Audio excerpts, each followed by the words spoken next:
नमस्कार, हेडलाइन्स मध्ये आपलं स्वागत आहे। चला पाहूया आजच्या महत्त्वाच्या हेडलाइन्स। पुण्यात विवाहितेनं स्वतःच्या मुलासोबत आत्महत्या केल्याची हृदयद्रावक घटना समोर आली आहे। या विवाहितेनं आपल्या मुलाला घेऊन बिल्डिंगच्या टेरेसवरनं उडी मारली आणि त्याचवेळी त्यांचा जागीच मृत्यू झाला। पोलिसांच्या माहितीनुसार पीडित महिलेनं लिपस्टिकनं एक चिठ्ठी लिहिली होती आणि त्यात नणंदेच्या त्रासाला कंटाळून आत्महत्या केल्याचं महिलेनं लिहिलंय। दौलताबाद परिसरामध्ये एका मंदिरामध्ये दर्शनासाठी गेलेल्या आई आणि मुलाला मारहाण झाली। सेल्फी काढल्याच्या कारणावरून मंदिराच्या पुजारी आणि त्यांच्या साथीदारानं दोघांनाही मारलं। कैलास गरुड यांनी पोलिसांमध्ये तक्रार दाखल केली आहे। पोलिसांनी पुजारी सुभाष गवळी आणि इतर 3 जणांविरुद्ध गुन्हा नोंदवला आहे। या घटनेचा तपास सध्या पोलीस करत आहेत।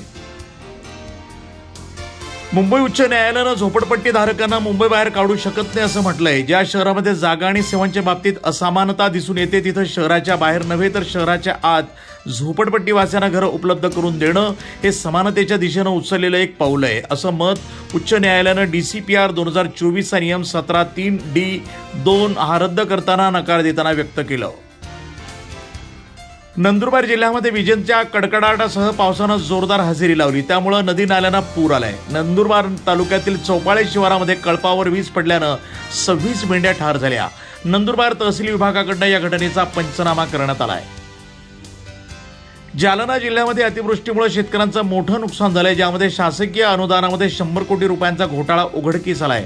आमदार बबनराव लोणीकर यांनी हा भ्रष्टाचार उघडकीस आणला असून दोषी 21 अधिकाऱ्यांवर निलंबनाची कारवाई करण्यात आली आहे।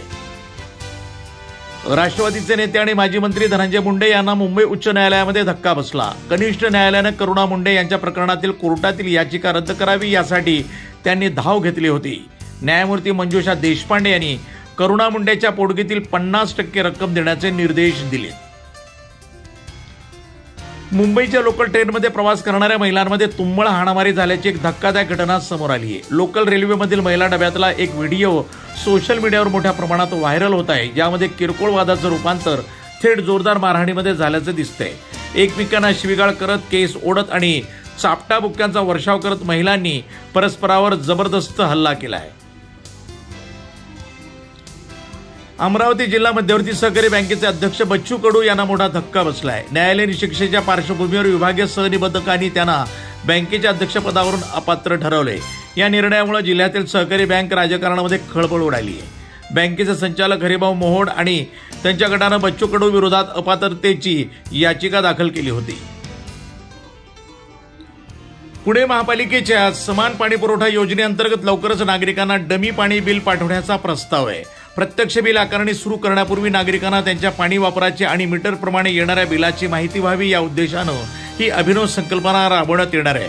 हा प्रस्ताव सध्या अंतिम मंजुरीच्या प्रतीक्षेत आहे। हेडलाइन्स इथंच थांबूया, पुन्हा भेटूया, तोपर्यंत पाहत रहा NTV न्यूज मराठी।